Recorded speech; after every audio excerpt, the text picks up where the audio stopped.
ఓం శ్రీ మాత్రే నమః. మనం నిత్యం ఇంట్లో దేవుణ్ణి పూజిస్తూ ఉంటాం. కష్టాలు, ఆర్థిక బాధలు, అనారోగ్యాలు దరిచేరకుండా ఉండాలని ఆ దేవుణ్ణి పూజిస్తాం. అయితే చాలామందికి దేవుని పూజ గదిని ఎప్పుడు శుభ్రం చేయాలి, ఎలా శుభ్రం చేయాలో తెలియదు. పూజ గదిని శుభ్రం చేసే విధి విధానాలు తెలియక దేవుని ఆగ్రహానికి లోనై ఇబ్బందులు పడుతూ ఉంటారు. అసలు దేవుని గది ఏ వారం శుభ్రం చేయాలి, ఎలా శుభ్రం చేయాలి, ఎలాంటి పద్ధతులు పాటిస్తే దేవుడు అనుగ్రహం మన మీద ఉంటుంది అన్న వివరాలు ఇప్పుడు మనం తెలుసుకుందాం. హిందూ పురాణాల ప్రకారం శుభ్రంగా, చక్కగా, సానుకూలంగా ఉన్న ఇంటిని మాత్రమే దేవుడు సందర్శిస్తాడని చెప్పబడింది. కాబట్టి ఇంటిని ఎప్పటికప్పుడు శుభ్రం చేసుకుంటూ పూజ గదిని అలంకరించుకోవడం వల్ల భగవంతుడి ఇంటికి తప్పక వస్తాడు. ఇంటిని శుభ్రపరచుకోవడంలో భాగంగా పూజ గదిని శుభ్రపరచడం కూడా చాలా అవసరం. కాకపోతే కొన్ని జాగ్రత్తలు తీసుకోవాల్సి ఉంటుంది. తెల్లవారితే చాలు చాలామంది భగవంతుడికి పూజలు చేస్తూ ఉంటారు. భగవంతుడి భక్తి శ్రద్ధలతో పూజలు చేస్తూ ఉపవాసాలు కూడా ఉంటారు. భగవంతుడి యొక్క అనుగ్రహం ఎప్పుడు కలుగుతుందా అని వేచి చూస్తూ ఉంటారు.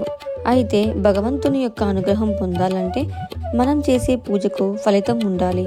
మనం చేసిన పూజకు ఫలితం దక్కాలంటే పూజ మందిరం అనేది శుభ్రంగా ఉండాలి. అయితే చాలామంది పూజ మందిరంలో అనవసరమైనవన్నీ పెడుతూ ఉంటారు, అవసరమైనప్పుడు పడుతూ ఉంటారు. అలా ఎప్పుడు కూడా పెట్టకూడదు.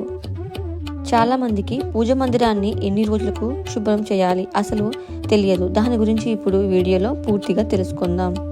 పురాణాల ప్రకారం ఏ పూజా మందిరం అయితే శుభ్రంగా ఉంటుందో ఆ ఇంటిలోకి దేవతలు వస్తారని చెబుతారు. పూజ గదిని శుభ్రం చేసేందుకు ఎప్పుడు కూడా చీపురును అసలు వాడకూడదు. ఒక శుభ్రమైన వస్త్రం తీసుకొని పూజా మందిరాన్ని శుభ్రం చేసుకోవాలి. పూజా మందిరంలో భగవంతుడికి సమర్పించిన పువ్వులను ఎక్కడ పడితే అక్కడ ఉంచకూడదు. వాటిని ఒక కవర్లో పెట్టి మీరు నది తీరానికి లేదా అలా వెళ్ళినప్పుడు నీళ్ళల్లో భార్య వేయాలి. అలా కుదరని వారు ఏదైనా పచ్చని చెట్టు మీద పూజకు ఉపయోగించిన పువ్వులను వేయాలి. మనం పూజకు ఉపయోగించిన పువ్వులు ఎప్పుడు కూడా తొక్కకూడదు. పూజ గదిలో మనం దీపారాధన చేసినప్పుడు ఆ దీపారాధన యొక్క పొగతో పూజ మందిరంలో నలుపు రంగుతో ఏర్పడుతుంది.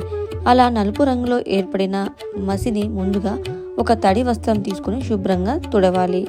ఆ తర్వాత సబ్బు నీటితో అలా శుభ్రం చేసుకోవాలి. పూజా మందిరాన్ని ఎప్పుడు కూడా పసుపు, కుంకుమ, గంధం బొట్లు పెట్టి ఉంచాలి. పూజా మందిరంలో దేవుని యొక్క ఫోటోలు, ఇతర సామాగ్రి కూడా అనేవి నేరుగా కింద పెట్టకూడదు. ఒక పేపర్ పైన కానీ వస్త్రం పైన కానీ పెట్టవలెను. దేవుడి పటాలు ముందుగా తడి బట్టతో తుడిచి తర్వాత పొడి క్లాత్తో తుడిచి శుభ్రంగా ఆ తర్వాత గంధం బొట్టు పెట్టి దానిపైన కుంకుమ బొట్టు పెట్టి అలా పరిశుభ్రంగా ఎప్పుడు కూడా కలకలాడుతూ ఉండాలి.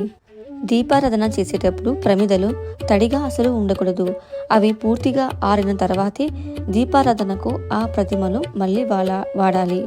దేవునికి ఉపయోగించిన రాగి పాత్రలు కానీ, వెండి పాత్రలు కానీ ఇవి చింతపండు గుజ్జుతో లేదా నిమ్మకాయ శుభ్రంతో చేసుకోవాలి. దేవుడి పూజా మందిరాన్ని వారానికి ఒకసారైనా శుభ్రం చేసుకోవాలి.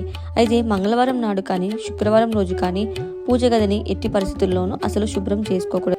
ఒకవేళ మంగళవారం లేదా శుక్రవారం రోజుల్లో పండుగ రోజుల్లో వస్తే ముందుగా ఆ ముందు రోజు పూజ మందిరాన్ని శుభ్రం చేసుకోవాలి. ఈ నియమం తప్పకుండా పాటించాలి. వారంలో వచ్చే గురువారం రోజున లేదా శనివారం రోజున పూజా మందిరాన్ని శుభ్రం చేసుకోవచ్చు. ఇకపోతే అమావాస్య రోజు, ఏకాదశి మరియు ద్వాదశి రోజుల్లో దేవుడి పూజ మందిరాన్ని శుభ్రం చేసుకోకూడదు. అలాగే దేవుడి పటాలను భాగ్యమే తిథి మరియు గురువారం కలిసి వచ్చిన రోజున శుభ్రం చేసుకొని దేవుడికి పూజ చేస్తే ఆ భగవంతుడి అనుగ్రహం అనేది మీకు ఎప్పుడు కూడా వస్తుంది. ఎవరికైనా వారానికి ఒక్కసారైనా శుభ్రం చేసుకోకపోతే నెలకు ఒక్కసారైనా తప్పకుండా మీ పూజ గదిని శుభ్రం చేసుకోవాలి. పూజా మందిరాన్ని శుభ్రం చేసేటప్పుడు మీ ఇష్ట దైవాన్ని సమర్పించుకుంటూ శుభ్రం చేస్తే కూడా చాలా మంచిది. విరిగిపోయిన దేవుడి పటాలు కానీ ఇంట్లో అలాంటివి ఎప్పుడు కూడా ఉంచుకోకూడదు. పటాలు లేదా ప్రతిమలను పూజ మందిరంలో అసలు ఉంచకూడదు. ఇవి ప్రతికూల ఫలితాలు సృష్టిస్తాయి. అలాగే పూజా మందిరంలో ఎక్కువ దేవుడి పటాలు కూడా పెట్టుకోకూడదు. ఒక దేవుడికి సంబంధించిన ప్రతిమ లేదా పటము అనేది ఒకటే ఉండాలి.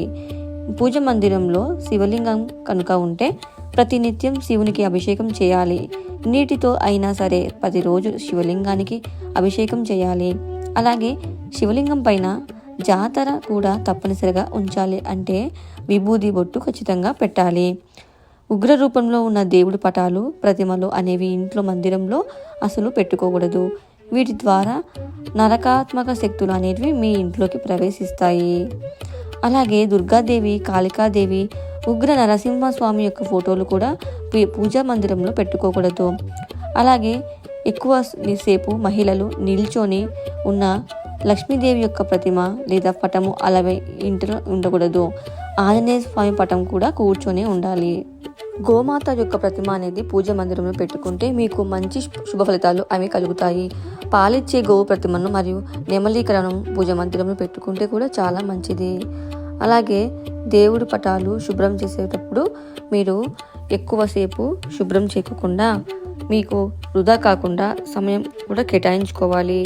దేవునికి పూజ చేసేటప్పుడు ఎక్కువసేపు కేటాయించాలి, శుభ్రం చేసేటప్పుడు కాదు. లక్ష్మీదేవి యొక్క విగ్రహాన్ని ఎప్పుడు కూడా గుమ్మానికి ఎదురుగా ఉంచకూడదు. అలా ఉంచడం వల్ల లక్ష్మీదేవి మీ ఇంటి నుండి బయటకు వెళ్ళిపోతుంది. మీ ఇంటి లోపల గుమ్మానికి ఎదురుగా లాఫింగ్ బుద్ధ పెట్టుకుంటే చాలా మంచిది. అలా ఉంచడం వల్ల మీ ఇంట్లో ఎప్పుడు కూడా పాజిటివ్ ఎనర్జీ ఉంటుంది.